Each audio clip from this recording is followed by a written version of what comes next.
Hola amigos de las motos y motores. En este video va más que nada,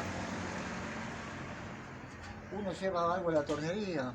El tornero no por obligación tiene que saber de mecánica, pero eso hay que saber explicarles bien qué es lo que queremos que haga. Voy a pasarles a algo práctico. Vamos a suponer, voy a hacer un dibujito acá. Vamos a suponer, planeta Tierra, ¿no? Este es el planeta Tierra. Vamos a suponerle que Donald Trump quiere hacer la línea del Ecuador de con un aro de acero, ¿sí? Que rodee toda la línea del Ecuador, ¿sí? Pero ¿qué pasa? Este herrero, tornero, hizo este aro 1 metro más largo. Vamos a mirar ahora el planeta Tierra desde arriba, ¿sí? El aro pasaría por aquí, al medio, pero lo hizo 1 metro más largo. Al hacerlo 1 metro más largo, ¿qué nos pasa? Va a entrar con juego el aro, ¿sí? Va a entrar con juego el aro en el planeta Tierra, ¿sí? Va a tener juego, ¿sí? ¿Y cuánto vamos a tener de juego? Con 1 metro de diferencia en el diámetro del planeta Tierra, hizo 1 metro más grande. ¿Cuánto vamos a tener de diferencia? Suponiendo, este es el aro, lo hizo 1 metro más largo. El planeta Tierra nos queda aquí. Aquí vamos a poner este, oeste, norte, sur, ¿sí? Tenemos juego. ¿Cuánto tenemos de juego? Si tenemos 1 metro de juego en este aro que tiene que alzar bien a presión en el planeta. Muy fácil la cuenta. Vamos a tener 25 centímetros a cada lado. O sea, al oeste 25 centímetros, al este 25 centímetros, al norte 25 y al sur 25 centímetros de juego. ¿Qué voy con esto? Yo voy al tornero y le digo, rebájame este pistón, yo lo mido así, oh, me sobra 1 milímetro, digo, me sobra 1 milímetro. Oh, le voy al tornero y le digo, rebajame este pistón 1 milímetro.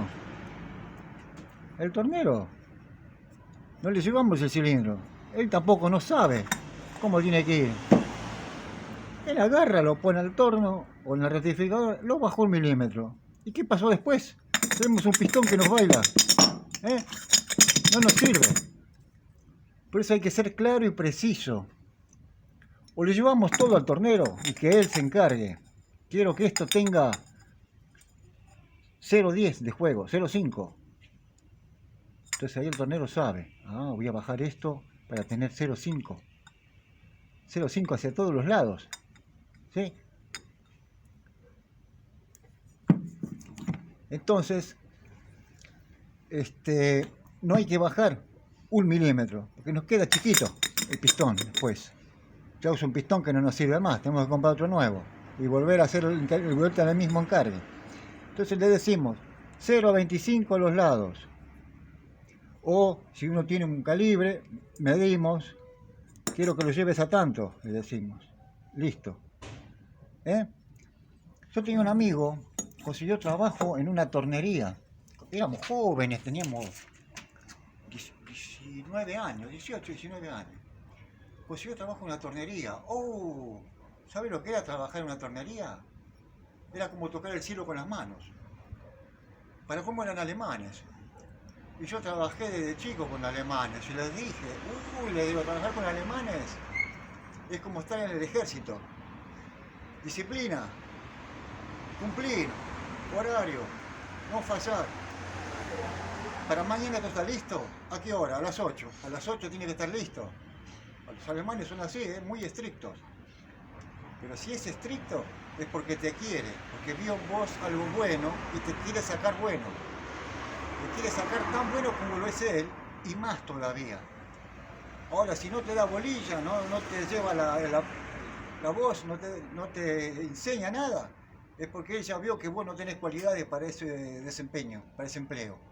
Entonces no se va a esforzar para enseñarte. Pero si te reta y te grita, es porque él te quiere sacar bueno, te quiere. Es una forma del alemán de cómo expresarse. Hablo de los alemanes de mi época, ¿eh? que eran bravos. Bueno, Y este muchacho estaba un día con la sierrita cortando en la morsa. Y estaba cantando, O Sole Mío cantaba. O Sole Mío. Y entró el alemán. Y vino el alemán, lo mira y le dice, permítame la sierra. Agarró la sierra alemán y empezó. Le cambió el ritmo para que trabaje más rápido. Bueno, duró poco, porque después me dieron la escoba, tuve que barrer el taller. Uy, le digo, ya estás con un pie afuera, te echa. No, dice, no, porque me hace bien para que yo descanse. No. Al otro día, ¿qué pasó? No, con un pincel me hizo limpiar todas las máquinas, sacar toda la viruta, pasar un trapo humedecido en aceite a las máquinas, te echan. Justo cuando llegó el día, toma, aquí tienes tu dinero, hasta luego. Bueno, puse en marcha el motor estacionario. Tuve un problema con el carburador, me parece que el carburador va a ir a la basura.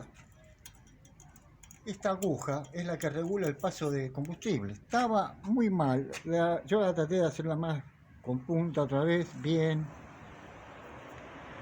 Más o menos quedó, pero no se lo puede regular, salta, brinca, se me va, gira, se va a la miércoles solo.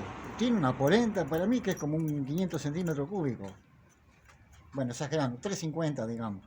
Pero salta y no se lo puede sostener y el escape quema, acá te patea la aguja.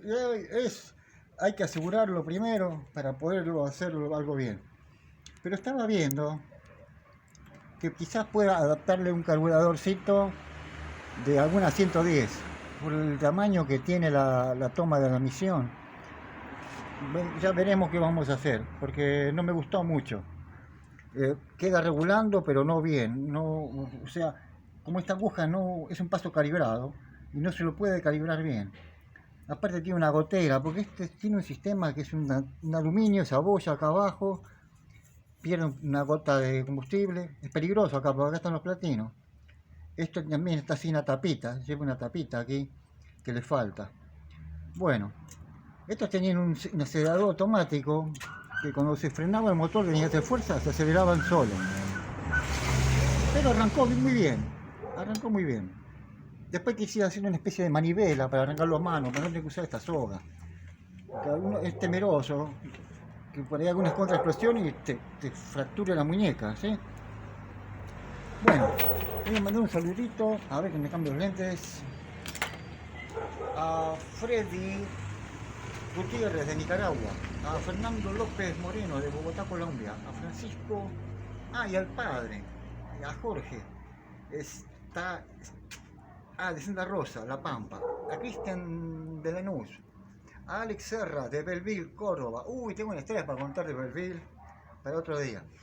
A Javier Robles de Murillo, España, a Néstor Cardoso de Salta, a Gustavo de Uruguay, a Luis Cruz de Salta, al ruso de Durazno, Uruguay. ¿Qué fruta que me gusta es el durazno? A Richard Corona de México, estudiante de ingeniería. Vamos. A Valen Berardi de Casilda, Santa Fe. Ángelo Serrano de Colombia. A Donis Porras de Managua, Nicaragua. A Tomás Laulauch, Córdoba. A Rodrigo Salazar. Y al amigo y al hermano Rosteque. A Gus Bessel de Pigüé, Buenos Aires. A Luis Alejandro González de Machuca, de Potosí, México. A Gonzalo Pedroso Maidana de Uruguay. A Hernán Torrente de Paraguay. A Aníbal García Fraile de Fraile Pintado, Jujuy. A Pietra Motofloj de Estocolmo, Suecia. A Iván Cardena de Resistencia Chaco. A Néstor Cardoso de Cafayate, Salta. Ahí había ido mi tío con el bus. Él tenía un bus en una línea. A Néstor Cardoso de Cafayate, Salta. Ya lo nombré. A Nico de Mar del Plata. En Mar del Plata, ¿cuántos vehículos que hay como para comprar y restaurar? Y a muy buen precio. A Ger, de Castelli, Chaco, a Héctor Muña de Venado Tuerto. Bueno, hoy tuve un poquito más de saludos, porque me atraso mucho. Tengo muchos saludos y me voy atrasando. Bueno, esto es todo por ahora. Por eso le digo, no le echen la culpa al tornero. Muchas veces la culpa es nuestra, que no sabemos expresarnos en lo que queremos. El tornero no necesariamente tiene que saber de mecánica. Por eso hay que ser medio mecánico y orientarlo y decirle lo que uno quiere. Bueno, esto es todo por ahora y nos vemos en la próxima. Gracias.